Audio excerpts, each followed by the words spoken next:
संत परंपरेतील ग्रामीण भागातून आणि डोंगर दऱ्यांमधून प्रवास करणारी संत एकनाथ महाराजांची पालखी ही एकमेव पालखी म्हणून ओळखली जाते।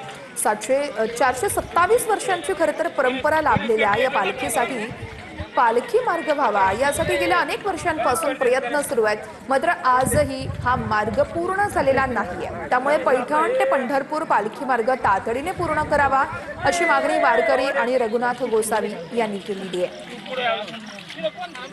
रस्त्याने चालता पण येत नाही। काही ठिकाणी एकदम अरुंद रस्ता आहे, गाडी बाजून आली आहे, इथं ते सगळं पावसाचं साचलेलं पाणी वारकऱ्यांच्या दिंडीवाल्यांच्या अंगावर उडत आहे। पूर्ण चिखल आहे। काही ठिकाणी टप्पे टप्पे रस्ता झालेला आहे, एक बाजूचा रस्ता पूर्णच अपूर्ण आहे। म्हणून हा जो पैठण ते खर्ड्यापर्यंत राष्ट्रीय महामार्गात ज्याचं रूपांतर केलेलं आहे, हा अनेक ठिकाणी अर्धवट राहिलेला आहे। तो शासनाने तात्काळ पूर्ण करावा, जेणेकरून पालखी सोहळ्यासाठी सुसह्य असा होईल।